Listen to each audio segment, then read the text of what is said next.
कदर अब तक तेरी तारीख ने जानी ही नहीं, तुझ में शोले भी हैं बस अश्क फिसानी ही नहीं। ਅਸੀਂ ਬੀਬੀਆਂ ਦੀ ਰਾਜਨੀਤੀ ਲੈ ਕੇ ਅੱਜ ਉਹਨਾਂ ਦੀ ਰਿਹਾਇਸ਼ ਪਿੰਡ ਲਹਿਰਾ ਗਾਗਾ ਵਿਖੇ ਪਹੁੰਚੇ ਹਾਂ। ਤੁਹਾਨੂੰ ਕੀ ਲੱਗਦਾ ਹੈ ਆਗਾਮੀ ਚੋਣਾਂ 'ਚ ਔਰਤਾਂ ਨੂੰ ਇੱਕ ਮੌਕਾ ਦਿੱਤਾ ਜਾਊਗਾ? ਕਿਉਂ ਪਾਉਣੀਆਂ ਇਸੇ ਬੀਬੀ ਨੂੰ? ਕੌਣ ਮੈਨੂੰ ਰਾਜੇ ਮਹਾਰਾਜਿਆਂ ਦੇ ਮੁਕਾਬਲੇ 'ਚ ਸੀਐਮ ਦੀ ਕੁਰਸੀ ਤੇ ਬੈਠਣ ਦਿੰਦਾ ਸੀ? ਮੁੜ ਕੇ ਤਾਂ 10 ਸਾਲ ਅਕਾਲੀਆਂ ਦਾ ਰਾਜ ਰਿਹਾ, 5 ਸਾਲਾ ਕੈਪਟਨ ਜਿਹੜਾ ਹੁਣ ਅਕਾਲੀਆਂ ਨਾਲ ਰਲਿਆ ਵਾ ਇਹਦਾ ਰਾਜ ਰਿਹਾ। ਮੈਨੂੰ ਤਾਂ ਵਕਤ ਹੀ ਨਹੀਂ ਮਿਲਿਆ ਉਸ ਪਾਸੇ ਕਰਨ ਦਾ। ਪਰ ਜਦੋਂ ਮੈਨੂੰ ਮਿਹਣੇ ਵੱਜੇ ਇਹ ਤਾਂ ਸੀਐਮ ਬਣਨ ਨੂੰ ਫਿਰਦੀ ਹੈ, ਇਹ ਤਾਂ ਸੀਐਮ ਬਣਨ ਨੂੰ ਫਿਰਦੀ ਹੈ। ਪਾਰਟੀ ਆਉਂਦੀ ਹੈ 1000 ਰੁਪਇਆ ਅਨਾਉਂਸ ਕਰ ਦਿੰਦੀ ਹੈ, ਕੋਈ 2000 ਕਰ ਦਿੰਦੀ ਹੈ। ਉਹਨਾਂ ਦੀਆਂ ਮੰਗਾਂ ਇੱਥੋਂ ਤੱਕ ਹੀ ਸੀਮਿਤ ਹੈ, ਇਹਦੇ ਉੱਤੇ ਨਾ ਉੱਠਣ। ਤੇ ਜੇ ਉਹ ਦਿੱਲੀ ਦੇ ਬਾਰਡਰ 'ਚ ਆ ਕੇ ਕਹਿ ਸਕਦੀਆਂ ਮੋਦੀ ਤੈਨੂੰ ਝੁਕਾ ਕੇ ਜਾਵਾਂਗੇ ਔਰ ਝੁਕਾ ਕੇ ਵਾਪਸ ਆਈਆਂ, ਇਹ ਅਣਖ ਪੰਜਾਬ ਦੀ ਔਰਤ ਦੀ ਹੈ। ਬੀਬੀ ਤੁਸੀਂ ਦੱਸੋ ਤੁਹਾਡੇ ਇਲਾਕੇ ਦਾ ਕਿੰਨਾ ਕੁ ਵਿਕਾਸ ਹੋਇਆ? ਬਹੁਤ ਹੋਇਆ ਜੀ ਸਾਡੇ ਇਲਾਕੇ ਦਾ। ਸਿਹਤ ਸਹੂਲਤਾਂ, ਪੜ੍ਹਾਈ ਵਧੀਆ ਜੀ। ਸਾਡੀਆਂ ਔਰਤਾਂ ਨੂੰ ਸੁਣਾਉਣੀਆਂ ਕਿ ਇੰਨੇ ਕੁ ਅਣਖ ਰੱਖੋ, ਇੰਨੀ ਕੁ ਜੁਰਤ ਰੱਖੋ। ਦੀ ਸਰਕਾਰ ਚਾਹੁੰਦੇ ਹੋ ਤੁਸੀਂ? ਅਸੀਂ ਤਾਂ ਇਹਨੇ ਕੋਈ ਮਰਜ਼ੀ ਆਵੇ, ਕਾਂਗਰਸ ਆਵੇ, ਅਕਾਲੀ ਆਵੇ, ਭਾਵੇਂ ਕੋਈ ਆਵੇ, ਪਰ ਇੱਕ ਉਹਨੂੰ ਨਹੀਂ ਪਾਉਂਦੇ ਝਾੜੂ ਵਾਲੇ ਨੂੰ ਵੋਟ। ਮੇਰੇ ਸੁਪਨੇ ਬੜੇ ਸੀ, ਮੈਂ ਚਾਹੁੰਦੀ ਸੀ ਕਿ ਇੱਕ ਦਿਨ ਇਹ ਹੋਊ ਕਿ ਸਾਡੀ ਔਰਤ ਟੌਪ ਤੇ ਹੋਊਗੀ, ਸਾਰੀ ਫੈਮਿਲੀ ਨੂੰ ਪਾਲਣ ਵਾਲੀ। ਕੋਈ ਤਾਂ ਸਰਪੰਚਾਂ ਦੇ ਮੂੰਹ ਤੇ ਕੋਈ ਬੋਲਦਾ ਨਹੀਂ ਹੁੰਦਾ? ਨਹੀਂ ਨਹੀਂ ਜੀ।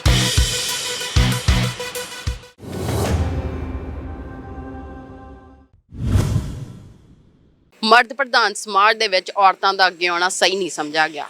ਜੇ ਆਪਾਂ ਉੱਥੇ ਹੀ ਪੰਜਾਬ ਦੀ ਗੱਲ ਕਰੀਏ, ਪੰਜਾਬ 'ਚ ਵੀ ਔਰਤਾਂ ਨੂੰ ਪਰਦੇ ਪਿੱਛੇ ਰੱਖਿਆ ਜਾਂਦਾ ਰਿਹਾ। ਉਹਨਾਂ ਵੇਲਿਆਂ 'ਚ ਸਮੇਂ ਨੂੰ ਕਰਵਟ ਦਿਵਾਉਣ ਵਾਲੀ ਇੱਕ ਅਹਿਮ ਔਰਤ ਜੋ ਕਿ ਪੰਜਾਬ ਦੇ ਮੁੱਖ ਮੰਤਰੀ ਵੀ ਰਹਿ ਚੁੱਕੇ ਨੇ, ਬੀਬੀ ਰਜਿੰਦਰ ਕੌਰ ਭੱਠਲ। ਅਸੀਂ ਬੀਬੀਆਂ ਦੀ ਰਾਜਨੀਤੀ ਲੈ ਕੇ ਅੱਜ ਉਹਨਾਂ ਦੀ ਰਿਹਾਇਸ਼ ਪਿੰਡ ਲਹਿਰਾ ਗਾਗਾ ਵਿਖੇ ਪਹੁੰਚੇ ਹਾਂ। ਇੱਥੇ ਉਹਨਾਂ ਨਾਲ ਗੱਲਬਾਤ ਕਰਾਂਗੇ, ਉਹਨਾਂ ਦੇ ਜਾਣਾਂਗੇ ਵਿਚਾਰ ਕਿ ਬੀਬੀਆਂ ਨੂੰ ਅੱਗੇ ਆਉਣ ਦਾ ਮੌਕਾ ਦਿੱਤਾ ਜਾਊਗਾ ਜਾਂ ਉਹਨਾਂ ਦੀ ਸੋਚ ਤੇ ਰੋਕ ਲਾ ਦਿੱਤੀ ਜਾਊਗੀ। ਆਓ ਜੀ ਉਹਨਾਂ ਨਾਲ ਗੱਲਬਾਤ ਕਰਦੇ ਹਾਂ।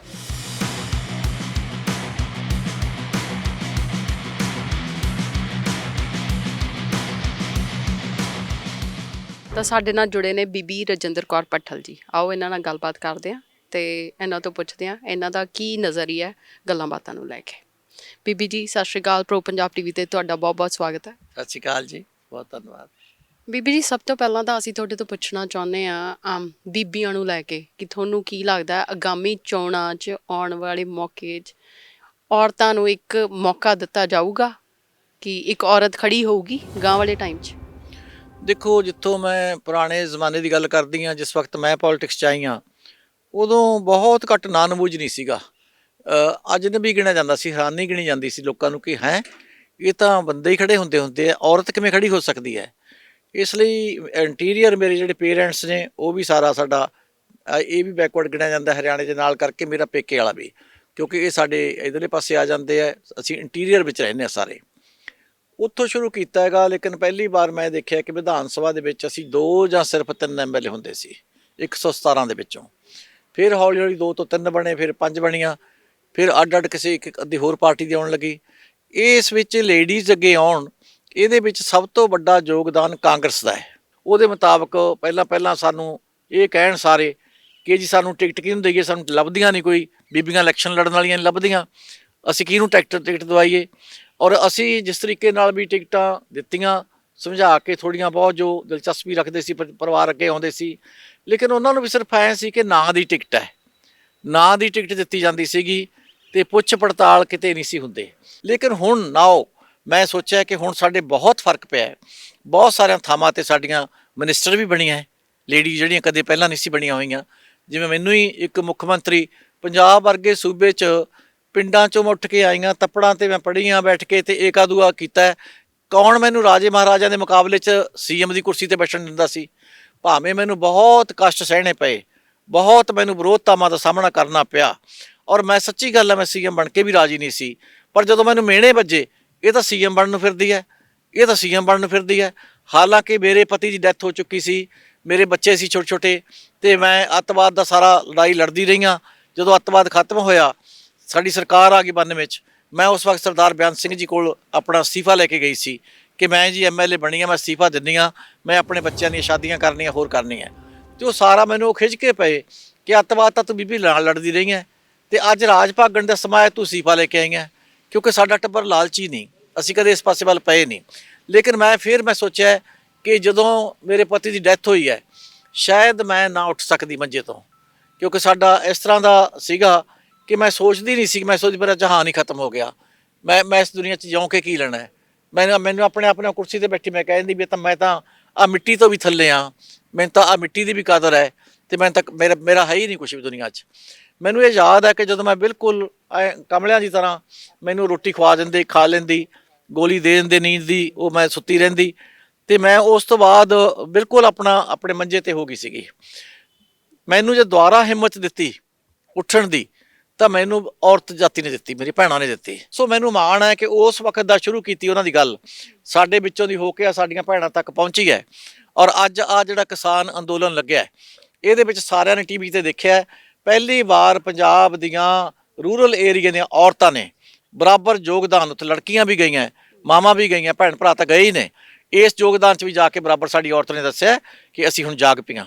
ਸੋ ਅੱਜ ਮੈਨੂੰ ਬਹੁਤ ਵੱਡੀ ਤਬਦੀਲੀ ਲੱਗਦੀ ਹੈ ਔਰ ਬਹੁਤ ਵੱਡੀ ਸ਼ਕਤੀ ਹੈ। ਇਹ ਸ਼ਕਤੀ ਨੂੰ ਸਾਂਭ ਕੇ ਰੱਖਣਾ ਆ ਸਾਰੀਆਂ ਜਿਹੜੀਆਂ ਭੈਣਾਂ ਬੈਠੀਆਂ, ਅਸੀਂ ਬਾਰ-ਬਾਰ ਪ੍ਰੇਰਨਾ ਦਿੰਦੇ ਹਾਂ। ਤੁਸੀਂ ਵੀ ਚੰਗਾ ਕੀਤਾ ਕਿ ਇਹਨਾਂ ਨੂੰ ਇਨਕਰੇਜਮੈਂਟ ਮਿਲੂਗੀ, ਹੌਸਲਾ ਮਿਲੂਗਾ, ਹੋਰ ਅੱਗੇ ਆਉਣਗੀਆਂ। ਬੀਬੀ ਜੀ ਤੁਸੀਂ ਕੀ ਕਹਿੰਦੇ ਹੋ? ਮੈਂ ਤਾਂ ਜੀ ਕੁਛ ਨਹੀਂ ਕਹਿਣੀ, ਮੇਰਾ ਠੀਕ ਹੈ। ਕੀ ਗੱਲ, ਕਿਉਂ ਨਹੀਂ ਕੁਝ ਕਹਿੰਦੇ? ਨਾ ਨਹੀਂ, ਆਪਾਂ ਕੀ ਕਹਿਣਾ ਸੀ, ਆਪਣਾ ਵੋਟ ਹੈ ਲੈ ਲਓ। ਕਿਹਨੂੰ ਪਾਉਣੀ ਆ? ਇਸੇ ਬੀਬੀ ਨੂੰ ਪਹਿਲਾਂ ਵੀ ਪਾਈ ਲਾ, ਦੋਨੋਂ ਇਸੇ ਨੂੰ ਜਾਂਦੀ ਹੈ ਵੋਟ ਮੇਰੀ ਤਾਂ ਸਾਰੀ ਜ਼ਿੰਦਗੀ। ਕਿਹੜੀ ਗੱਲੋਂ? ਸਾਰੀ ਜ਼ਿੰਦਗੀ? ਹਾਂ, ਬੱਲੇ ਪੰਜੇ ਤੋਂ ਵੋਟ ਇਹ ਨਹੀਂ ਚੱਲੀ ਹੈ ਸਾਡੀ ਤਾਂ, ਜਿੱਦਾਂ ਦੇ ਲੈਰੀ ਚ ਆਏ ਆ। ਅੱਛਾ ਜੀ। ਹਾਂ, ਜਿੱਦਾਂ ਦੇ ਆਏ ਸੀ ਤਾਂ ਮੈਂ ਹੋਰ ਨਹੀਂ ਕਿਸੇ ਨੂੰ ਪਾਉਂਦੀ। ਬੀਬੀ ਜੀ ਨਾਲ ਬਹੁਤ ਪਿਆਰ ਹੈ। ਹਾਂ, ਪਿਆਰ ਬਹੁਤ ਪਿਆਰ ਹੈ ਸਾਡਾ, ਪਹਿਲੇ ਦਿਨੋਂ, ਕਿਹੜਾ ਅੱਜ ਦਾ। ਬੀਬੀ ਜੀ, ਜਿਵੇਂ ਤੁਸੀਂ ਦੱਸਦੇ ਹੋ ਤੁਹਾਡੇ ਜੀਵਨ ਦਾ ਸਫ਼ਰ ਬੜੇ ਉਤਾਰ ਚੜਾਵ ਦੇਖੇ ਹੈ, ਤੁਹਾਡੇ ਹਸਬੈਂਡ ਪੂਰੇ ਹੋ ਗਏ ਸੀ, ਫਿਰ ਤੁਸੀਂ ਪੋਲਿਟਿਕਸ 'ਚ ਆ ਗਏ, ਜਾਂ ਤੁਹਾਡੇ ਮਦਰ ਵੀ ਐਸੇ ਲਾਈਨ 'ਚ ਸੀਗੇ, ਤੇ ਤੁਹਾਨੂੰ ਪਿੱਛੋਂ ਹੀ ਇਹ ਚੀਜ਼ ਚੱਲਦੀ ਆ ਰਹੀ ਆ, ਬੜੇ ਸਟਰੋਂਗਲੀ ਬਿਲਟ ਹੋ ਤੁਸੀਂ ਪਿੱਛੋਂ ਹੀ ਫੈਮਿਲੀ ਵਾਈਜ਼। ਤੇ ਜੇ ਤੁਸੀਂ ਲੇਡੀਜ਼ ਦੇ ਮੁੱਦਿਆਂ ਦੀ ਅੱਜ ਗੱਲ ਕਰੀਏ ਆਪਾਂ, ਤਾਂ ਤੁਹਾਨੂੰ ਲੱਗਦਾ ਬੀਬੀਆਂ ਤੋਂ ਇਲਾਵਾ ਕੋਈ ਹੋਰ ਵੀ ਬੀਬੀਆਂ ਦੇ ਮੁੱਦਿਆਂ ਦੀ ਗੱਲ ਕਰੂਗਾ? ਦੇਖੋ, ਅੱਜ ਇੰਨੇ ਮਾੜੇ ਹਾਲਾਤ ਹੋ ਗਏ ਸਮਾਜਿਕ ਕ੍ਰਿਤੀਆਂ। ਪਹਿਲੀ ਵਾਰ ਤਾਂ ਆਪਾਂ ਦੇਖਦੇ ਹਾਂ ਕੁੱਖਾਂ 'ਚ ਹੀ ਮਾਰੀਆਂ ਜਾਂਦੀਆਂ ਨੇ। ਹੁਣ ਜੇ ਆਪਾਂ ਕਹਿੰਦੇ ਹਾਂ ਮੁੰਡਾ ਕਮਾਊਗਾ ਲਿਆਊਗਾ, ਤੇ ਜੇ ਮੇਰੀ ਮਾਂ ਵੀ ਇਹ ਸੋਚਦੀ ਕਿ ਮੈਂ ਇਕੱਲਾ ਮੁੰਡਾ ਰੱਖਣਾ ਹੈ, ਤਾਂ ਫਿਰ ਮੈਨੂੰ ਨਾ ਜੰਮਦੀ ਮੇਰੀ ਮਾਂ, ਤਾਂ ਪੰਜਾਬ ਦੀ ਮੈਂ ਤਾਂ ਮੁੱਖ ਮੰਤਰੀ ਬਣ ਕੇ ਦਿਖਾਇਆ। ਇਸੇ ਤਰ੍ਹਾਂ ਹੋਰ ਵੀ ਸਾਡੀਆਂ ਲੜਕੀਆਂ IAS ਬਣੀਆਂ ਨੇਗੀਆਂ, ਅਫਸਰ ਬਣੀਆਂ ਹੈਗੀਆਂ। ਉਸ ਵੇਲੇ ਜਿਵੇਂ ਇਹ ਸਾਰੀ ਸਿਚੁਏਸ਼ਨ ਸੀ ਕਿ ਔਰਤਾਂ ਲਈ ਕੋਈ ਹੋਰ ਉੱਠੂਗਾ, ਲੇਕਿਨ ਅੱਜ ਇਹ ਕੁਰੀਤੀਆਂ ਜਿਵੇਂ ਪਿੰਡਾਂ ਦੇ ਵਿੱਚ ਜਾਗਰਤੀ ਵੀ ਆਈ ਹੈ। ਚੰਗਾ ਵੀ ਕਹਿੰਦੇ ਅਸੀਂ, ਮਾੜਾ ਵੀ ਕਹਿੰਦੇ ਹਾਂ। ਅਸੀਂ ਜਿਹੜੀਆਂ ਸਾਡੀਆਂ ਸੋਸ਼ਲ ਔਰਤਾਂ ਨੇ, ਕਈ ਵਾਰੀ ਮੈਂ ਦੂਜੀਆਂ ਨੂੰ ਕਹਿੰਦੀ ਹਾਂ, ਕਈ ਅਫਸਰਾਂ ਦੀਆਂ ਘਰ ਵਾਲੀਆਂ ਜਾਂ ਹੋਰ ਹੈ, ਜਾਂ ਚੰਗੇ ਕਾਰੋਬਾਰ ਕਰਨ ਵਾਲੀਆਂ, ਵਪਾਰ ਕਰਨ ਵਾਲੇ ਅਮੀਰ ਆਦਮੀਆਂ ਦੀਆਂ ਘਰ ਵਾਲੀਆਂ, ਉਹ ਕਿੱਟੀ ਪਾਰਟੀਆਂ ਤੇ ਜਾਂਦੀਆਂ। ਮੈਂ ਉਹਨਾਂ ਨੂੰ ਕਹਿੰਦੀ ਹੁੰਦੀ ਹਾਂ, ਠੀਕ ਹੈ ਕਿੱਟੀ ਪਾਰਟੀ ਤੁਹਾਡਾ ਐਂਟਰਟੇਨਮੈਂਟ ਹੈ, ਰੱਖੋ, ਅੱਜ ਐਸਾ ਹੈਗਾ ਵਕਤ ਹੈ, ਰੱਖੋ, ਤੁਹਾਨੂੰ ਆਊਟਿੰਗ ਵਾਸਤੇ ਜਾਣੇ ਰੱਖੋ। ਪਰ ਮੈਂ ਉਹਨਾਂ ਨੂੰ ਇਹ ਕਹਿੰਦੀ ਹੁੰਦੀ ਹਾਂ ਵੀ ਤੁਸੀਂ ਇਸ ਆਪਣੀ ਕਿੱਟੀ ਪਾਰਟੀ 'ਚ ਸ਼ਾਮਲ ਇਹ ਕਰੋ ਕਿ ਅੱਜ ਆਪਾਂ ਇਸ ਵਾਰ ਇੱਕ ਪਿੰਡ 'ਚ ਜਾਣਾ ਹੈ, ਉਸ ਪਿੰਡ ਦੇ ਵਿੱਚ ਜਾ ਕੇ ਜਿਹੜੀਆਂ ਸਭ ਤੋਂ ਵੱਧ ਗਰੀਬ ਪਰਿਵਾਰ ਹੈ ਸਾਡੀਆਂ, ਉੱਥੇ ਔਰਤਾਂ ਕੋਈ ਪੜ੍ਹਨ ਵਾਲੀ, ਉਹਦੀ ਪੜ੍ਹਾਈ ਵਾਸਤੇ ਮੈਂ ਅਡੋਪਟ ਕਰਾਂ ਕਿ ਮੈਂ ਲੜਕੀ ਨੂੰ ਮੈਂ ਪੜ੍ਹਾਊਂ, ਇੰਟੈਲੀਜੈਂਟ ਹੈ, ਪੜ੍ਹਨਾ ਚਾਹੁੰਦੀ ਹੈ, ਮੈਂ ਇਹਨਾਂ ਨੂੰ ਇਹਦੇ ਕੋਲ ਕੱਪੜੇ ਨਹੀਂ, ਇਹਨਾਂ ਕੋਲ ਆਟਾ ਨਹੀਂ, ਇਹਨਾਂ ਕੋਲ ਰੋਟੀ ਨਹੀਂ, ਇਹਨਾਂ ਕੋਲ ਦਾਣੇ ਨਹੀਂ, ਤੁਸੀਂ ਉੱਥੇ ਬੈਠ ਕੇ ਆਪਦੇ ਘਰੋਂ ਤੁਸੀਂ ਵਧੀਆ, ਤੁਸੀਂ ਅਮੀਰ ਹੋ, ਤੁਸੀਂ ਬਹੁਤ ਪਕਵਾਨ ਪਕਵਾ ਸਕਦੇ ਹੋ। ਉਹ ਪਕਵਾਨ ਪਕਾ ਕੇ ਜਾ ਕੇ ਉਸ ਪਿੰਡ ਦੇ ਵਿੱਚ ਬੈਠ ਕੇ ਉਹਨਾਂ ਨੂੰ ਵੀ ਖਵਾਓ। ਤੁਹਾਨੂੰ ਸ਼ਾਇਦ ਆਪਦੇ ਆਪ ਉਹ ਸਾਰਾ ਖਾਣਾ ਖਾਣ ਤੋਂ ਬਾਅਦ ਉਹਨੀ ਚੈਨ ਨਾ ਆਵੇ ਜਿੰਨੀ ਤੁਹਾਨੂੰ ਕਿੰਨਿਆਂ ਨੂੰ ਸਾਰਿਆਂ ਨੂੰ ਵਿੱਚ ਬਿਠਾ ਕੇ ਚੈਨ ਮਿਲੂ। ਕਿਸੇ ਨੇ ਕੀਤਾ ਇਦਾਂ? ਤੁਹਾਡੀ ਗੱਲ ਮੰਨੀ? ਦੇਖੋ, ਅਜੇ ਤੱਕ ਨਹੀਂ ਮੰਨੀ, ਪਰ ਮੈਂ ਇਹਨੂੰ ਹਟਦੀ ਨਹੀਂ, ਇਹਦੇ ਪਿੱਛੇ ਮੈਂ ਲੱਗੀ ਵੀ ਹਾਂ। ਔਰ ਮੈਂ ਵੀ ਸੋਚਦੀ ਹਾਂ ਅਸੀਂ ਕਿਹੜਾ ਹਮੇਸ਼ਾ ਬੈਠੇ ਰਹਿਣਾ, ਅਸੀਂ ਸਿਆਸਤ ਵਿੱਚ ਜੰਗ ਬਲੱਡ ਆ ਰਿਹਾ ਆਵੇ, ਅਸੀਂ ਕਦੀ ਟਰਮ ਆ, ਮੇਰੀ ਸ਼ਾਇਦ ਲਾਸਟ ਟਰਮ ਹੀ ਹੈਗੀ ਹੈ। ਮੈਂ ਇਸ ਤੋਂ ਬਾਅਦ ਇਹ ਝੰਡਾ ਲੈ ਕੇ ਨਿਕਲੂੰਗੀ ਪਿੰਡਾਂ ਦੇ ਵਿੱਚ ਕਿ ਮੈਂ ਹਰ ਥਾਵਾਂ ਤੇ ਜਿਹੜੀਆਂ ਵੀ ਹੈ ਮੇਰੀਆਂ ਸਾਡੀਆਂ ਸਹੇਲੀਆਂ ਨੇ, ਦੋਸਤ ਮਿੱਤਰ ਹੈ, ਜਾਣਦੀਆਂ ਨੇ, ਸਾਡੀਆਂ ਅਫਸਰ ਲਾਈਆਂ, ਉਹਨਾਂ ਦੀ ਟੀਮਾਂ ਲੈ ਕੇ ਪਿੰਡ ਵੰਡੂੰਗੀ ਮੈਂ ਕਿ ਇੱਕ ਪਿੰਡ ਵਿੱਚ ਜਾਊਂਗੀਆਂ। ਇੱਕ ਮਹੀਨੇ ਤੁਸੀਂ ਉਸ ਵਿੱਚ ਘੱਟੋ ਘੱਟ ਇੱਕ ਦਿਨ ਤਾਂ ਕੱਢ ਲਓ। ਉਸ ਦਿਨ ਤਾਂ ਉਹਨਾਂ ਸਾਡੀਆਂ ਨੂੰ ਪਤਾ ਲੱਗੇ, ਉੱਥੇ ਸਾਰੀਆਂ ਗੱਲਾਂ ਸੁਣਾਓ, ਉਹਨਾਂ 'ਚ ਬੈਠ ਕੇ ਇਹਨਾਂ ਨੂੰ ਅਸੀਂ ਸਮਝਾਵਾਂਗੇ ਨਹੀਂ, ਦੱਸਾਂਗੇ ਨਹੀਂ, ਯੰਗ ਕੁੜੀਆਂ ਨੂੰ ਰਸਤਾ ਨਹੀਂ ਦਿਖਾਵਾਂਗੇ ਤਾਂ ਕੌਣ ਕਰੂਗਾ ਕਿ ਇਹ ਇੱਕ ਸਭ ਤੋਂ ਵੱਡੀ ਸੋਸ਼ਲ ਸਰਵਿਸ ਹੈ ਜਿਹੜੀ ਕਰਨੀ ਚਾਹੀਦੀ ਹੈ। ਮੈਂ ਇਸ ਤੋਂ ਬਾਅਦ ਫੁੱਲ ਟਾਈਮ ਆਪਣਾ ਪੂਰਾ, ਜੇ ਪ੍ਰਮਾਤਮਾ ਨੇ ਮੈਨੂੰ ਉਮਰ ਬਖਸ਼ੀ ਤਾਂ ਮੈਂ ਇਸ ਪਾਸੇ ਵੱਲ ਲਾਊਂ। ਬੀਬੀ ਤੁਸੀਂ ਦੱਸੋ, ਤੁਹਾਡੇ ਇਲਾਕੇ ਦਾ ਕਿੰਨਾ ਕੁ ਵਿਕਾਸ ਹੋਇਆ? ਬਹੁਤ ਹੋਇਆ ਜੀ ਸਾਡੇ ਇਲਾਕੇ ਦਾ ਸਿਹਤ ਸਹੂਲਤਾਂ, ਪੜ੍ਹਾਈ? ਵਧੀਆ ਜੀ, ਵਧੀਆ। ਜਿਵੇਂ ਆਪਾਂ ਹੁਣ ਸਰਪੰਚ ਹਾਂ ਜੀ ਮੌਕੇ ਦੇ, ਹਾਂਜੀ। ਵਧੀਆ ਪੂਰਾ ਇਹਨੂੰ ਕੰਮ ਚੱਲ ਰਿਹਾ। ਤੰਗ ਤਾਂ ਨਹੀਂ ਕਰਦੇ ਆਪਦੇ ਇਲਾਕੇ ਵਾਲਿਆਂ ਨੂੰ? ਨਾ ਜੀ ਕੋਈ ਤੰਗ ਸਰਪੰਚਾਂ ਦੇ ਮੂੰਹ ਤੇ ਕੋਈ ਬੋਲਦਾ ਨਹੀਂ ਹੁੰਦਾ? ਨਹੀਂ ਨਹੀਂ ਜੀ ਕੋਈ ਗੱਲ ਨਹੀਂ ਇਹੀ ਜੀ ਮੈਂ ਹੈ। ਕਹਿੰਦੀ ਹਾਂ 2 ਮਿੰਟ ਆਸੇ-ਪਾਸੇ ਹੋਊ ਤੇ ਫਿਰ ਮੈਂ ਪੁੱਛਾਂਗੀ ਕਿਸੇ ਨੂੰ। ਨਹੀਂ ਜੀ ਕੋਈ ਬਾਤ ਵੱਲ ਨਹੀਂ ਹੈਗਾ ਇਹ ਜਿਹਾ ਹੈ। ਵਧੀਆ ਖਾਸ ਹੋ ਰਿਹਾ, ਵਧੀਆ ਬੀਬੀ ਜੀ ਦੀ ਵੱਲੋਂ ਆਪਾਂ ਨੂੰ ਛੋਟੋ ਵਧੀਆ ਮਿਲ ਰਹੇ ਨੇ। ਆਪਣੇ ਮੋਢੇ ਨਾਲ ਮੋਢਾ ਲਾ ਕੇ ਖੜੇ ਹਾਂ, ਅਸੀਂ ਵੀ ਖੜੇ ਹਾਂ, ਇਹ ਵੀ ਖੜੇ ਨੇ, ਤੇ ਜਿੰਨੇ ਵੀ ਕੰਮ ਹੋ ਰਹੇ ਨੇ ਪਿੰਡਾਂ ਦੇ ਖਾਸ ਵਧੀਆ ਹੋ ਰਿਹਾ ਜੀ, ਬਹੁਤ ਵਧੀਆ ਹੋ ਰਿਹਾ। ਤੁਹਾਡੇ ਕੋਈ ਪਿੰਡ ਦੇ ਕੋਈ ਬੀਬੀਆਂ ਦੇ ਕੋਈ ਮੁੱਦੇ ਹੋਣ? ਬੀਬੀਆਂ ਦੇ ਮੁੱਦੇ ਤਾਂ ਇਹੀ ਨੇ ਵੀ ਭਾਈ ਵਧੀਆ ਬੀਬੀ ਜੀ ਜਿੱਤ ਕੇ ਆਵੇ, ਆਪਾਂ ਨੂੰ ਹਰ ਘੜੀ ਹਰ ਟਾਈਮ ਆਪਣੇ ਨਾਲ ਖੜੇ ਨੇ, ਮੁੱਦੇ ਵੀ ਪੂਰੇ ਕਰਦੇ ਨੇ ਜੀ ਆਪਣੇ, ਕੋਈ ਇਹੀ ਜੀ ਗੱਲ ਨਹੀਂ। ਜਿਵੇਂ ਆਟਾ ਦਾਲ ਦੇ ਸਕੀਮਾਂ ਨੇ, ਆਪਣੀਆਂ ਸੜਕਾਂ ਲੋਕ ਟੈਲ ਪਈ ਹੈ, ਪਾਣੀ ਦੀ ਪਰ ਦਿੱਕਤ ਤੀ ਜਿੱਥੇ ਉੱਥੇ ਮੋਟਰਾਂ ਲਵਾਈਆਂ ਨੇ, ਸਕੂਲ ਬਣਾਏ, ਤੇ ਬਾਕੀ ਦੇ ਆਪਣੇ ਮੰਡੀਆਂ ਦੇ ਚੱਕਿਆ ਏ, ਤੇ ਬਾਰਡਰ ਬਾਕਸਾਂ ਵਾਸਤੇ ਵੀ ਇਹਨਾਂ ਨੇ ਪੂਰਾ ਸਹਿਯੋਗ ਦਿੱਤਾ ਹੈ ਜੀ। ਬਹੁਤ ਧੰਨਵਾਦ ਹੈ ਬੀਬੀ ਜੀ ਦਾ ਜੀ। ਬੀਬੀ ਜੀ ਹੁਣ ਜੇ ਆਪਾਂ ਪਾਰਟੀਆਂ ਦੀ ਗੱਲ ਕਰੀਏ, ਕੋਈ ਪਾਰਟੀ ਆਉਂਦੀ ਹੈ 1000 ਰੁਪਇਆ ਅਨਾਉਂਸ ਕਰ ਦਿੰਦੀ ਹੈ, ਕੋਈ 2000 ਕਰ ਦਿੰਦੀ ਹੈ, ਕੋਈ ਕੁਛ ਅਨਾਉਂਸ ਕਰ ਦਿੰਦਾ ਹੈ। ਬੀਬੀਆਂ ਦਾ ਤੁਹਾਨੂੰ ਲੱਗਦਾ ਬਸ ਉਹਨਾਂ ਦੀਆਂ ਮੰਗਾਂ ਇੱਥੋਂ ਤੱਕ ਹੀ ਸੀਮਿਤ ਹੈ, ਇਹਦੇ ਉੱਤੇ ਨਾ ਉੱਠਣ? ਦੇਖੋ ਇਹੀ ਗੱਲ ਮੈਂ ਕਹਿੰਦੀ ਆ ਕਿ ਇਹ ਵੀ ਇੱਕ ਸਾਨੂੰ ਟੌਰਚਰ ਹੈ। ਜਦੋਂ ਕੋਈ ਆਉਂਦਾ ਅਸੀਂ ਬੀਬੀਆਂ ਨੂੰ 1000 ਰੁਪਇਆ ਦੇਵਾਂਗੇ, ਜਾਂ ਕੋਈ ਕਹਿੰਦਾ 2000 ਜਾਂ ਕੁਝ ਵੀ ਦੇਵਾਂਗੇ, ਤੇ ਤੁਸੀਂ ਆਦਮੀਆਂ ਨੂੰ ਕਿਉਂ ਨਹੀਂ ਕਹਿੰਦੇ ਵੀ ਅਸੀਂ 1000 ਦੇਵਾਂਗੇ ਜਿਹੜੇ ਭੁੱਖੇ ਮਰਦੇ ਆ? ਔਰਤ ਨੂੰ ਤੁਸੀਂ ਐਂ ਕਿਉਂ ਸਮਝਦੇ ਹੋ ਔਰ ਤੁਹਾਡੇ ਪੈਸੇ ਦੀ ਦਲਾਲ ਤੇ ਬੈਠੀ ਹੈ? ਸਾਡੀਆਂ ਔਰਤਾਂ ਸੁਣਾਉਣੀਆਂ ਕਿ ਇੰਨੇ ਕਣਕ ਰੱਖੋ, ਇੰਨੀ ਕੁ ਜ਼ਰੂਰਤ ਰੱਖੋ ਕਿ ਰੱਬ ਨੇ 2 ਹੱਥ ਦਿੱਤੇ ਨੇ, ਉਹਨਾਂ ਕੇ ਖਾ ਕੇ ਗੁਜ਼ਾਰਾ ਕਰ ਲਓ ਜਿੰਨਾ ਤੁਸੀਂ ਪੈਦਾ ਕਰ ਸਕਦੇ ਹੋ। ਕਿਸੇ ਦੇ ਮੂਹਰੇ 1000 ਰੁਪਇਆ ਦੇਵੇ 2 ਹੱਥ ਨਾ ਅੱਡੋ। ਅਸੀਂ ਹੱਥ ਅੱਡਣ ਲਈ ਨਹੀਂ, ਅਸੀਂ ਕਮਾ ਕੇ ਬਣਾ ਕੇ ਰੋਟੀਆਂ ਖਵਾਉਂਦੇ ਹਾਂ। ਤੇ ਇਸ ਕਰਕੇ ਸਾਡੀ ਔਰਤ ਜਿਹੜੀ ਹੈ ਜਾਗਰਤੀ ਆਵੇ ਤੇ ਇਹੋ ਜਿਹੀਆਂ ਗੱਲਾਂ ਵਿੱਚ ਨਾ ਆਵੇ। ਔਰ ਲੋਕਾਂ ਨੂੰ ਮੈਂ ਕਹਿੰਦੀ ਹਾਂ ਜਿਹੜੀਆਂ ਪਾਰਟੀਆਂ ਵਾਲੇ ਹੈ, ਸਿਆਸਤਾਂ ਕਰੋ, ਸਾਡੀਆਂ ਔਰਤ ਜਾਤੀਆਂ ਨੂੰ ਲਵਾਉਣ ਵਾਲੀਆਂ ਚੀਜ਼ਾਂ ਦੇ ਲਾਰੇ ਦੇ ਕੇ ਸਾਨੂੰ ਇੰਨੀਆਂ ਕਮਜ਼ੋਰ ਨਾ ਸਮਝੋ, ਸਾਨੂੰ ਇਹ ਲਾਲਚ ਨਾ ਦਿਓ। ਔਰਤ ਕਦੇ ਲਾਲਚੀ ਨਹੀਂ ਹੋ ਸਕਦੀ। ਔਰਤ ਸਾਰੇ ਟੱਬਰ ਨੂੰ ਰੋਟੀ ਬਚਾ ਕੇ ਖਵਾ ਕੇ ਆਪ ਚਾਹੇ ਭੁੱਖੀ ਪੈ ਜੇ, ਉਹ ਮੰਗ ਕੇ ਲਿਆਵੇ, ਕੁਛ ਲਿਆ ਕੇ ਕਰੇ, ਔਰਤ ਕਰਦੀ ਹੈ। ਇਸ ਕਰਕੇ ਇਹੋ ਜਿਹੀਆਂ ਚੀਜ਼ਾਂ ਦੇ ਨਾਲ ਸਾਡਾ ਮਜ਼ਾਕ ਨਾ ਉਡਾਓ। ਬੀਬੀ ਤੁਹਾਨੂੰ ਕੀ ਲੱਗਦਾ ਕਿਹਦੀ ਸਰਕਾਰ ਆਊ? ਕਾਂਗਰਸ ਆਊ ਜੀ, ਕਿਉਂਕਿ ਸਾਡੇ ਲੇਡੀਜ਼ ਲਈ ਤਾਂ ਮਿਸਾਲ ਹੈ, ਬੀਬੀ ਜੀ ਮਿਸਾਲ ਨੇ। ਸਿਰਫ ਜੇ ਅੱਗੇ ਬੀਬੀ ਜੀ ਉੱਠੇ ਤਾਂ ਜੀ ਲੇਡੀ ਜੀ ਬਾਹਰ ਆ, ਨਹੀਂ ਤਾਂ ਘਰੇਲੂ ਕੰਮਾਂ 'ਚ ਹੀ ਫਸੇ ਬੈਠੇ ਸੀਗੇ। ਕੀ ਕੰਮ ਕਰਦੇ ਹੋ ਤੁਸੀਂ? ਅਸੀਂ ਤਾਂ ਜੀ ਲੇਡੀਜ਼ ਗਰੁੱਪ ਬਣਾਉਂਦੇ ਆ ਜੀ। ਇਹਨਾਂ ਨੂੰ ਬੀਬੀ ਜੀ ਨੇ ਜੋ ਦੱਸਿਆ ਸੀ, ਹੈਲਪ ਸੈਲਫ ਗਰੁੱਪ ਬਣਾਏ ਹੋਏ ਨੇ, ਰੋਜ਼ਗਾਰ ਛੇੜਿਆ ਹੈ ਬੀਬੀ ਦਾ, ਕੁਛ ਛੇੜਿਆ। ਜੇ ਬੀਬੀ ਦੀ ਸਰਕਾਰ ਆ ਗਈ ਤਾਂ ਅੱਗੇ ਜ਼ਰੂਰ ਵਧਾਉਣਗੇ ਸਾਨੂੰ। ਰੁਜ਼ਗਾਰ ਹੈਗਾ ਇੱਥੇ ਤੁਹਾਡੇ ਪਿੰਡ? ਹਾਂਜੀ ਹੈ, ਕੁਛ ਹੈ। ਜੇ ਬੀਬੀ ਨੂੰ ਲੇਡੀਜ਼ ਹੋ ਕੇ ਇਕੱਠੀਆਂ ਅੱਗੇ ਲਿਆਵਾਂਗੇ ਤਾਂ ਸਭ ਕੁਛ ਹੋ ਜਾਊਗਾ ਜੀ। ਹੁੰਦੀਆਂ ਬੀਬੀਆਂ ਇਕੱਠੀਆਂ ਹੁੰਨੇ ਹੋ ਇਸ ਪਿੰਡ ਦੀਆਂ? ਬੀਬੀਆਂ ਇਕੱਠੀਆਂ ਹੁੰਨੇ ਹੋ? ਕਦ ਲਈ ਬੇਟੇ? ਜਿਵੇਂ ਉਹ ਦੱਸਦੇ ਆ ਕਿ ਹਾਂ ਸੈੱਲ ਬਣਾਏ ਹੋਏ ਆ ਅਸੀਂ ਤੇ ਸਾਰੇ ਇਕੱਠੇ ਹੋ ਕੇ ਬੀਬੀ ਨਾਲ ਰਹਿੰਦੇ ਆ ਤੇ ਰੁਜ਼ਗਾਰ ਵੀ ਆਊਗਾ। ਰਹਿਣੇ ਨਾਲ ਹੀ ਬੇਟੇ, ਹਾਂ ਰਹਿਣੇ ਨਾਲ ਹੀ ਆਂਗੇ। ਭਾਈਚਾਰਾ ਬਣਿਆ ਹੋਇਆ ਪਿੰਡ ਤੁਹਾਡਾ? ਬਹੁਤ ਵਧੀਆ, ਬਹੁਤ ਵਧੀਆ। ਹਾਂ ਇਹ ਆਪਣੀਆਂ ਹੀ ਆ ਨਾ, ਤਾਂ ਹੀ ਤਾਂ ਕਹਿੰਦੇ ਕੋਈ ਮੁੱਦਾ ਕਿਸੇ ਚੀਜ਼ ਦੀ ਕਮੀ? ਕੋਈ ਕਮੀ ਨਹੀਂ ਗੀ, ਪਰ ਇਹਨਾਂ ਦੇ ਸਿਰ ਤੇ ਕੋਈ ਕਮੀ ਨਹੀਂ ਹੈਗੀ। ਹਾਂ ਬਹੁਤ ਵਧੀਆ ਹੈਗਾ। ਤੁਹਾਡੇ ਬੀਬੀ ਜੇ ਕੋਈ ਪਿੰਡ ਦੇ ਮੁੱਦੇ ਹੋਣ, ਕੋਈ ਗੱਲਬਾਤ? ਮੁੱਦਾ ਕਿਹੜਾ ਇਹੋ ਹੀ ਆ ਬਸ, ਸਰਕਾਰ ਵਧੀਆ ਬਣ ਜੇ, ਭਾਵੇਂ ਕਾਂਗਰਸ ਆਵੇ ਭਾਵੇਂ ਕੋਈ ਆਵੇ, ਸਰਕਾਰ ਦੀ ਭਲਾ ਚਾਹੁੰਦੇ ਅਸੀਂ ਤਾਂ ਵੀ। ਕਿਹਦੀ ਸਰਕਾਰ ਚਾਹੁੰਦੇ ਹੋ ਤੁਸੀਂ? ਅਸੀਂ ਤਾਂ ਇਹਨੇ ਕੋਈ ਮਰਜ਼ੀ ਆਵੇ, ਕਾਂਗਰਸ ਆਵੇ, ਅਕਾਲੀ ਆਵੇ, ਭਾਵੇਂ ਕੋਈ ਆਵੇ, ਪਰ ਇੱਕ ਉਹਨੂੰ ਨਹੀਂ ਪਾਉਂਦੇ ਝਾੜੂ ਵਾਲੇ ਨੂੰ ਵੋਟ, ਮੂੰਹ ਤੇ ਕਹਿੰਦੇ ਅਸੀਂ ਕਹਿੰਦੇ, ਤੇ ਬਸ ਹੋਰ ਕੋਈ ਮਰਜ਼ੀ ਆ ਜੇ, ਸਰਕਾਰ ਭਲਾ ਚਾਹੁੰਦੇ ਅਸੀਂ ਤਾਂ ਸਰ। ਠੀਕ ਹੈ ਬੀਬੀ ਤੁਸੀਂ ਕੀ ਕਰਦੇ ਹੋ? ਅਸੀਂ ਤਾਂ ਬੀਬੀ ਠੀਕ ਹੀ ਕਰਦੇ ਆਂ ਬੇਟੇ। ਇੱਕ ਗੱਲ ਅਸੀਂ ਕਹਿੰਦੇ ਆ ਵੀ ਸਾਡੇ ਲਵੇ ਹੱਥ ਜੋੜਦਾ ਤਾਂ ਹਰੇਕ ਬੰਦਾ ਆ ਕੇ ਹੈ, ਪਰ ਜਿੱਥੋਂ ਵੋਟ ਬਣੀ ਹੈ, ਜਿੱਥੋਂ ਮਰਨ ਤੱਕ, ਪਰ ਬੀਬੀ ਨਾਲੋਂ ਨਹੀਂ ਅਸੀਂ ਵੋਟ ਪਰਾ ਕਰਨੀ। ਠੀਕ ਹੈ, ਬੀਬੀ ਦੇ ਨਾਲ ਹੀ ਵੋਟ ਰੱਖਣੀ ਹੈ। ਪਰ ਅਸੀਂ ਕਿਸੇ ਨੂੰ ਥੰਮਾ ਸਾਨੂੰ ਸਭ ਦਾ ਰੱਖਣਾ ਪੈਂਦਾ ਹੈ, ਪਰ ਅਸੀਂ ਆਪਦਾ ਸਿਦਕ, ਮੈਂ ਆਪਦਾ ਸਿਦਕ ਨਹੀਂ ਤੋੜਦਾ। ਆਪਣਾ ਇਹ ਸਾਨੂੰ ਤਾਂ ਬੀਬੀ ਦੀ ਸਰਕਾਰ ਚਾਹੀਦੀ ਹੈ, ਸਾਨੂੰ ਕਾਂਗਰਸ ਸਰਕਾਰ ਚਾਹੀਦੀ ਹੈ। ਠੀਕ ਹੈ, ਬਸ ਸਾਡਾ ਮਾਨ ਇਹੀ ਹੈ, ਅਸੀਂ ਨਾਲ ਰਹਿਣੇ ਆ, ਅਸੀਂ ਆਪਦਾ ਧਰਮ ਸਿਦਕ ਨਹੀਂ ਤੋੜਨਾ। ਵੀ ਜਿਵੇਂ ਤੁਸੀਂ ਦੱਸਦੇ ਹੋ ਉਹਨਾਂ ਵੇਲਿਆਂ 'ਚ ਤੁਸੀਂ ਬੜੀਆਂ ਸਕੀਮਾਂ ਲੈ ਕੇ ਆਏ ਸੀਗੇ, ਬੀਬੀਆਂ ਲਈ ਆਹ ਕਰੋਗੇ ਉਹ ਕਰੋਗੇ, ਤੇ ਅੱਜ ਦੇ ਟਾਈਮ 'ਚ ਤੁਸੀਂ ਆਪਦੇ ਹਲਕੇ ਵਿੱਚ ਬੀਬੀਆਂ ਲਈ ਕੀ ਕੀਤਾ? ਮੈਂ ਸਭ ਤੋਂ ਪਹਿਲਾਂ ਤਾਂ ਜਿਵੇਂ ਇੱਥੇ ਸਾਡੀਆਂ ਲੜਕੀਆਂ ਪੜ੍ਹਦੀਆਂ ਸੀਆਂ, ਇੱਥੇ ਮੈਂ ਇਹਨਾਂ ਦਾ ਕਾਲਜ ਇੰਜੀਨੀਅਰਿੰਗ ਕਾਲਜ ਬਣਾਇਆ। ਇਹਦੇ ਵਿੱਚ ਸਾਡੀਆਂ ਲੜਕੀਆਂ ਆਈਆਂ ਔਰ ਬੜੀਆਂ ਨੇ ਇੱਥੋਂ ਤਾਲੀਮ ਹਾਸਲ ਕਰਕੇ ਉਹਨਾਂ ਨੂੰ ਰੁਜ਼ਗਾਰ ਮਿਲਿਆ। ਮੈਂ ਮੂਨਕ ਡਿਗਰੀ ਕਾਲਜ ਬਣਾਇਆ, +2 ਦੇ ਸਕੂਲ ਬਣਾਏ ਕਿ ਪੜ੍ਹਨ ਸਾਡੀਆਂ ਕੁੜੀਆਂ।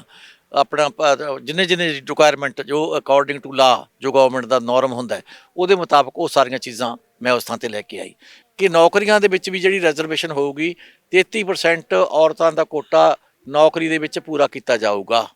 ਇਹ ਮੇਰੀ ਸ਼ੁਰੂਆਤ ਸੀਗੀ ਜਿਹੜੀ, ਕਿਉਂਕਿ ਮੈਂ ਇੱਕ ਵਾਰੀ 83 ਦਿਨ ਲਈ ਮੁੱਖ ਮੰਤਰੀ ਬਣੀ ਹਾਂ ਔਰ ਉਸ ਤੋਂ ਬਾਅਦ ਮੈਂ ਇੱਕ ਵਾਰੀ 2002 ਤੋਂ 2007 ਤੱਕ ਇੱਕ ਵਾਰੀ ਵਜ਼ੀਰ ਰਹੀ ਹਾਂ ਮੈਂ। ਮੁੜ ਕੇ ਤਾਂ 10 ਸਾਲ ਅਕਾਲੀਆਂ ਦਾ ਰਾਜ ਰਿਹਾ, 5 ਸਾਲਾ ਕੈਪਟਨ ਜਿਹੜਾ ਹੁਣ ਅਕਾਲੀਆਂ ਨਾਲ ਰਲਿਆ ਵਾ ਇਹਦਾ ਰਾਜ ਰਿਹਾ। ਮੈਨੂੰ ਤਾਂ ਵਕਤ ਹੀ ਨਹੀਂ ਮਿਲਿਆ ਉਸ ਪਾਸੇ ਕਰਨ ਦਾ। ਮੇਰੇ ਸੁਪਨੇ ਬੜੇ ਸੀ, ਮੈਂ ਚਾਹੁੰਦੀ ਸੀ ਕਿ ਇੱਕ ਦਿਨ ਇਹ ਹੋਊ ਕਿ ਸਾਡੀ ਔਰਤ ਟੌਪ ਤੇ ਹੋਊਗੀ, ਸਾਰੀ ਫੈਮਿਲੀ ਨੂੰ ਪਾਲਣ ਵਾਲੀ, ਉਹਦਾ ਨੰਬਰ 1 ਹਿੱਸਾ ਮੈਂ ਕਰ ਸਕਾਂ। ਇਹ ਮੇਰਾ ਸੁਪਨਾ ਸੀ ਜਿਹੜਾ ਅਜੇ ਪੂਰਾ ਕਰਨਾ ਚਾਹੁੰਦੀ ਹਾਂ ਮੈਂ ਲੱਗਦਾ ਹੋਊਗਾ ਪੂਰਾ। ਮੈਂ ਆਪਣੇ ਸਬ ਡਿਵੀਜ਼ਨਾਂ ਬਣਾਈਆਂ, ਵੀਡੀਓ ਬਲਾਕ ਬਣਾਏ ਤਾਂ ਕਿ ਰੁਜ਼ਗਾਰ ਮਿਲੇ ਵੱਧ ਤੋਂ ਵੱਧ ਸਾਡੀਆਂ ਔਰਤਾਂ ਨੂੰ। ਸੋ ਇਸ ਲਈ ਮੇਰਾ ਅਜੇ ਵੀ ਇਹ ਸੁਪਨਾ ਹੈਗਾ ਕਿ ਆਪਣੇ ਪੈਰਾਂ ਤੇ ਔਰਤ ਨੂੰ ਖੜਾ ਕਰਨਾ ਹੈ। ਇੱਕ ਦਿਨ ਉਹੀ ਮੇਰਾ ਇੱਕ ਮੰਜ਼ਿਲ ਹੋਊਗੀ। ਤੁਹਾਨੂੰ ਲੱਗਦਾ ਹੋਊਗੀ ਔਰਤ ਆਪਦੇ ਪੈਰਾਂ ਤੇ ਖੜੇ ਕਦੀ? ਦੇਖੋ ਅੱਜ ਦੇ ਹਾਲਾਤ ਵਿੱਚ ਜੇ ਮੈਂ ਦੱਸਿਆ ਕਿ ਜਿਹੜੇ ਆਪਣੇ ਪਿੰਡਾਂ ਦੇ ਕੰਮ ਛੱਡ ਕੇ ਜਿਹੜੀਆਂ ਘਰੇ ਨੇ ਔਰਤਾਂ, ਉਹ ਆਪਣੇ ਪੁੱਤਾਂ ਨੂੰ, ਆਪਣੇ ਪਤੀਆਂ ਨੂੰ ਕਹਿੰਦੀਆਂ ਸੀ ਜਾਓ ਉੱਥੇ ਜਾਓ ਲੜੋ, ਘਰ ਅਸੀਂ ਸਾਂਭਾਂਗੀਆਂ ਇਸ ਕਿਸਾਨ ਅੰਦੋਲਨ 'ਚ, ਤੇ ਜਿਹੜੀਆਂ ਆਪ ਵੀ ਗਈਆਂ ਤੇ ਜੇ ਉਹ ਦਿੱਲੀ ਦੇ ਬਾਰਡਰ 'ਚ ਜਾ ਕੇ ਕਹਿ ਸਕਦੀਆਂ ਮੋਦੀ ਤੈਨੂੰ ਝੁਕਾ ਕੇ ਜਾਵਾਂਗੇ ਔਰ ਝੁਕਾ ਕੇ ਵਾਪਸ ਆਈਆਂ, ਇਹ ਅਣਖ ਪੰਜਾਬ ਦੀ ਔਰਤ ਦੀ ਹੈ, ਇਹ ਅਣਖ ਪੰਜਾਬੀਆਂ ਦੀ ਹੈ। ਤੇ ਜੇ ਇਹ ਕੀਤੀ ਇੰਨੀ ਜ਼ਰੂਰਤ ਹੈਗੀ ਹੈ ਤੇ ਜੇ ਸਾਡੀਆਂ ਬੀਬੀਆਂ ਧਾ ਲਿਆ ਨੇ ਸਾਰਾ ਕੁਝ ਕਰਨਾ ਤਾਂ ਜ਼ਰੂਰ ਖੜੀਆਂ ਹੋਣਗੀਆਂ ਇੱਕ ਦਿਨ ਪੈਰਾਂ ਤੇ, ਮੈਨੂੰ ਪੂਰੀ ਆਸ ਹੈ। ਬੀਬੀ ਜੀ, ਜੇ ਆਪਾਂ ਗੱਲ ਕਰੀਏ ਤਾਕਤ ਤੇ ਕਮਜ਼ੋਰੀ ਦੀ, ਤਾਂ ਅੱਜ ਤੱਕ ਸਭ ਤੋਂ ਜ਼ਿਆਦਾ ਸਾਥ ਕਿਹੜੀ ਚੀਜ਼ ਨੇ ਜਾਂ ਕਿਹੜੇ ਬੰਦੇ ਨੇ ਤੁਹਾਡਾ ਸਾਥ ਦਿੱਤਾ? ਤੁਹਾਡੀ ਤਾਕਤ ਕੀ ਰਹੀ ਹੈ? ਤੇ ਜੇ ਕਮਜ਼ੋਰੀ ਦੀ ਗੱਲ ਕਰੀਏ ਤਾਂ ਕਿਹੜੀ ਚੀਜ਼ ਤੁਹਾਨੂੰ ਕਿਹਨੇ ਬੰਨ੍ਹ ਕੇ ਰੱਖਿਆ ਹੈ? ਕੋਈ ਤਾਂ ਚੀਜ਼ ਹੋਊਗੀ, ਜਾਂ ਤਾਕਤ ਹੀ ਕਮਜ਼ੋਰੀ ਬਣੀ ਵੀ ਹੈ? ਸੋ ਮੈਂ ਜਿਹੜੀ ਤੁਸੀਂ ਮੈਨੂੰ ਕਿਹਾ ਕਿ ਇਨਕਰੇਜਮੈਂਟ ਮੈਨੂੰ ਇੰਦਰਾ ਗਾਂਧੀ ਜੀ ਤੋਂ ਮਿਲੀ। ਸਾਡੇ ਉਹ ਮਹਾਨ ਲੀਡਰ ਸੀ। ਜਦੋਂ ਮੈਨੂੰ ਪਹਿਲੀ ਵਾਰ 25% ਰੱਖਿਆ ਸੀ ਉਹਨਾਂ ਨੇ ਔਰਤਾਂ ਦਾ ਕੋਟਾ ਕਿ ਟਿਕਟਾਂ ਦੇਣੀਆਂ 25%, ਜਿਵੇਂ ਅੱਜ ਪ੍ਰਿਯੰਕਾ ਜੀ ਨੇ 40% ਰੱਖਿਆ। ਆਪਣੇ ਆਪ ਨੂੰ ਇਕੱਲਾ ਮਹਿਸੂਸ ਕਰਦੇ ਹੋ ਬੀਬੀ ਜੀ? ਬਹੁਤ ਹਰ ਪਲ ਅੱਜ ਵੀ ਕਰਦੀਆਂ। ਅੱਜ ਵੀ ਬੱਚੇ ਜਿਉਂਦੇ ਰਹਿਣ, ਆਪਣੀ ਥਾਂ ਤੇ ਹੈ, ਪੋਤੇ ਪੋਤੀਆਂ ਬੇਹੱਦ, ਮੈਂ ਕਹਿੰਦੀ ਹਰ ਇੱਕ ਦੇ ਬੱਚੇ ਇਹੋ ਜਿਹੇ ਹੋਣ, ਇੰਨਾ ਪਿਆਰ ਦੇਣ। ਨੂੰਹ ਮੈਨੂੰ ਆਈ ਨਹੀਂ ਪਤਾ ਨੂੰਹ ਹੈ ਕਿ ਧੀ ਹੈ, ਧੀ ਤੇ ਜਵਾਈ ਵੀ ਆਈ ਨਹੀਂ ਪਤਾ ਲੱਗਦਾ ਕੀ ਹੈ। ਬੱਚੇ ਆਦੋ ਤੇ ਦੋਤੇ ਸਾਰੇ ਪੋਤੇ ਪੋਤੀਆਂ ਪਿਆਰ ਕਰਦੇ ਆ। ਲੇਕਿਨ ਇੱਕ ਜਿਹੜੀ ਸਾਰੇ ਬੱਚਿਆਂ ਦੀ ਗੱਲ ਇੱਕ ਮਾਂ ਨੇ ਆਪਣੇ ਪਤੀ ਨਾਲ ਕਰਨੀ ਹੁੰਦੀ ਹੈ, ਚਾਹੇ ਧੀ ਦਾ ਹੈ ਜਾਂ ਪੁੱਤ ਦਾ ਹੈ ਜਾਂ ਘਰ ਦੀ ਕਬੀਲਦਾਰੀ ਦਾ ਕੋਈ ਵੀ, ਉਹ ਵੱਧ ਤੋਂ ਵੱਧ ਜਿਵੇਂ ਦੱਸਿਆ ਜਾਂ ਮਾਂ ਕੋਲੇ ਕਰ ਸਕਦੀ ਹੈ ਜਾਂ ਆਪਣੇ ਪਤੀ ਕੋਲੇ। ਜੇ ਪਤੀ ਨਹੀਂ ਤਾਂ ਮਾਂ ਕੋਲੇ ਕਰਦੀ ਸੀ, ਲੇਕਿਨ ਮੇਰੀ ਤਾਂ ਨਾ ਮਾਂ ਰਹੀ ਨਾ ਮੇਰਾ ਪਤੀ ਰਿਹਾ। ਉਹ ਮੈਂ ਆਪਣੇ ਅੰਦਰ ਹੀ ਸਮਾ ਕੇ ਆਪ ਹੀ ਮੈਂ ਕਦੇ ਕਦੇ ਫਿਰ ਹੁੰਦਾ ਹੈ ਕਿਸੇ ਵਕਤ ਮੇਰਾ ਅੱਜ ਵੀ ਭਰਦਾ, ਕਦੇ ਕਦੇ ਹੋ ਜਾਂਦਾ ਇਸ ਤਰ੍ਹਾਂ ਦਾ। ਉਹ ਮੈਂ ਫਿਰ ਉਹੀ ਗੱਲ ਹੈ ਕਿ ਮੈਂ ਲਿਖ ਲੈਂਦੀ ਹਾਂ। ਬਸ ਹੁਣ ਮੇਰੀ ਕਲਮ ਤੇ ਮੇਰੀ ਕਾਪੀ ਮੇਰੀ ਸਾਥਣ ਹੈ, ਉਹਨਾਂ ਤੇ ਲਿਖਦੀ ਹਾਂ ਮੈਂ। ਹਲੇ ਵੀ ਲਿਖਦੇ ਹੋ ਤੁਸੀਂ? ਟਾਈਮ ਲੱਗ ਜਾਂਦਾ ਤੁਹਾਨੂੰ ਲਿਖਣ ਨੂੰ? ਕਦੇ ਕਦੇ ਜਦੋਂ ਬਹੁਤ ਔਖੀ ਨਹੀਂ, ਪਤਾ ਹੀ ਨਹੀਂ ਕਿੱਥੋਂ ਦਿਮਾਗ 'ਚ ਗੱਲ ਆ ਜਾਂਦੀ ਹੈ। ਜਿਹੋ ਜਿਹਾ ਮੈਂ ਮਹਿਸੂਸ ਕਰ ਰਹੀ ਹਾਂ, ਦੁੱਖ ਮਹਿਸੂਸ ਕਰ ਰਹੀ ਹਾਂ, ਉਹ ਦੁੱਖ ਦੇ ਵਿੱਚ ਉਹੀ ਲਫ਼ਜ਼ ਮੇਰੇ ਮੂਹਰੇ ਅੱਖਾਂ ਦੇ ਆ ਜਾਂਦੇ ਹੈ। ਮੈਂ ਉਹ ਅੱਜ ਵੀ ਮੇਰੀਆਂ ਹਰ ਵਕਤ ਦੇ ਉੱਤੇ, ਜਦੋਂ ਮੈਨੂੰ ਸਿਆਸਤ ਦੇ ਵਿੱਚ ਸਾਰੇ ਮੇਰੇ ਪਿੱਛੇ ਪੈ ਗਏ। ਕੈਪਟਨ ਅਮਰਿੰਦਰ ਸਿੰਘ ਇੱਕ ਰਾਜਾ ਸੀ, ਉਹ ਮੇਰੇ ਮਗਰ ਪੈ ਗਿਆ, ਭੱਠਲ ਨੂੰ ਭਜਾਉਣਾ ਹੈ, ਭੱਠਲ ਨੂੰ ਹਰਾਉਣਾ ਹੈ, ਭੱਠਲ ਨੂੰ ਭਜਾਉਣਾ। ਸਾਰੇ ਪੈ ਗਏ, ਮੇਰਾ ਸਾਥ ਦੇਣ ਵਾਲਾ ਕੋਈ ਨਹੀਂ। ਭੱਠਲ ਨੂੰ ਐਕਸੀਡੈਂਟ ਕਰ ਦਿਓ, ਮਾਰ ਦਿਓ। ਉਹਨਾਂ ਥਾਵਾਂ 'ਤੇ ਵੀ ਮੈਂ ਜਿਸ ਵਕਤ ਰਹੀ ਹਾਂ, ਤਾਂ ਉਦੋਂ ਮੈਂ ਇਹ ਲਿਖਿਆ ਸੀ ਪੋਲੀਟੀਕਲ ਤੌਰ 'ਤੇ ਵੀ ਕਿੱਡੀਆਂ ਇਹ ਸਿਆਸੀ ਤਾਕਤਾਂ ਜਿਹੜੀਆਂ ਜਿਉਂਦਿਆਂ ਨੂੰ ਮਾਰ ਦਿੰਦੀਆਂ ਨੇ, ਆਪਣੀਆਂ ਕੁਰਸੀਆਂ 'ਤੇ ਲਾਲਚਾਂ ਲਈ ਇਹ ਬੇਰਹਿਮੀ ਨਾਲ ਇਸ ਤਰ੍ਹਾਂ ਦੀਆਂ ਗੱਲਾਂ ਕਰ ਸਕਦੀਆਂ ਨੇਗੀਆਂ। ਉਦੋਂ ਮੈਂ ਉਸ ਤਰ੍ਹਾਂ ਸਿਆਸੀ ਲਿਖਿਆ ਹੋਇਆ। ਬੀਬੀ ਸਤਿ ਸ਼੍ਰੀ ਅਕਾਲ। ਸਤਿ ਸ੍ਰੀ ਅਕਾਲ। ਕੀ ਹਾਲ ਹੈ? ਵਧੀਆ ਜੀ। ਠੰਡ ਤੋਂ ਬਚੇ ਵੀ ਹੋ? ਬਸ ਬੁਖਾਰ ਹੋ ਰਿਹਾ ਹੈ। ਬੁਖਾਰ ਕਰੋਨਾ ਤਾਂ ਨਹੀਂ ਕਰਾ ਲਿਆ? ਨਾ ਨਾ ਕਰੋਨਾ ਤਾਂ ਨਹੀਂ ਹੈ। ਦੱਸ ਦਿਓ, ਇੱਥੇ ਕੋਈ ਮਾਸਕ ਮੂਸਕ ਲਾਉਂਦਾ? ਪਤਾ ਨਹੀਂ, ਪਤਾ ਨਹੀਂ, ਮੈਨੂੰ ਪਤਾ ਹੀ ਨਹੀਂ ਵਾ, ਕਾਸੇ ਦਾ ਪਤਾ ਹੀ ਨਹੀਂ ਮੈਨੂੰ ਤਾਂ। ਬੀਬੀ ਜੀ ਮੈਨੂੰ ਆਹ ਦੱਸੋ, ਤੁਹਾਡੇ ਇਲਾਕੇ ਦਾ ਕਿੰਨਾ ਕੁ ਵਿਕਾਸ ਹੋਇਆ? ਬਈ ਆਪਾਂ ਨੂੰ ਤਾਂ ਪਤਾ ਹੀ ਨਹੀਂ ਕਾਸੇ ਦਾ। ਮੈਂ ਤਾਂ ਅੱਧੀ ਬੋਲੀ ਹੈ। ਪੈਨਸ਼ਨ ਆਉਂਦੀ ਆ? ਪੈਨਸ਼ਨ ਆਉਂਦੀ ਹੈ ਜੀ। ਖੁਸ਼ ਹੋ? ਹਾਂ ਖੁਸ਼ ਹੈ ਜੀ। ਘਰ ਪਰਿਵਾਰ ਖੁਸ਼ ਹੈ? ਬਸ ਉਹ ਮੁੰਡਾ ਦਾਰੂ ਪੀਣਾ ਹੈ, ਇਹਨਾਂ ਨੂੰ ਪਤਾ ਹੀ ਹੈ ਸਾਰੇ ਦਿਹੀ ਵੇੜੇ ਨੂੰ। ਤੰਗ ਤਾਂ ਨਹੀਂ ਕਰਦਾ? ਨਾ ਤੰਗ ਤੁੰਗ ਤਾਂ ਨਹੀਂ ਕਰਦਾ, ਐਵੇਂ ਆਪਾਂ ਝੂਠ ਮਾਰੀਏ, ਕਮਾ ਲੈਂਦਾ। ਬੀਬੀ ਜੀ ਕਣੀਓ ਖੁਸ਼ ਹੋ? ਹਾਂ ਖੁਸ਼ ਹੈ ਜੀ। ਕੀ ਕਹਿੰਦੇ ਉਹਨਾਂ ਬਾਰੇ? ਵਧੀਆ, ਬਸ ਵਧੀਆ ਟਾਈਮ ਪਾਸ ਕਰਦੇ ਆ, ਹੋਰ ਵਧੀਆ ਕਹਿੰਦੇ ਆ ਅਗਲੇ ਨੂੰ। ਇਹਦੇ ਕਰਮ ਫਿਰ ਵੋਟ ਪਾਵਾਂਗੇ ਇਹਨੂੰ। ਐ ਵੀ ਇਹਨਾਂ ਨਾਲ ਹੀ ਹੈ ਸਾਡੀ, ਜੋ ਸਾਰੀ ਜ਼ਿੰਦਗੀ ਲੰਘ ਗਈ ਇਹ ਮੇਰੇ ਨਾਲ ਹੀ। ਮੈਂ ਪਹਿਲਾਂ ਵੀ ਇਹੀ ਤੇ ਮੰਗਰੂ ਆਈ ਤੀ, ਜਾਣਦੀ ਤੀ ਮੇਰੇ ਘਰ ਵਾਲੇ ਨੂੰ।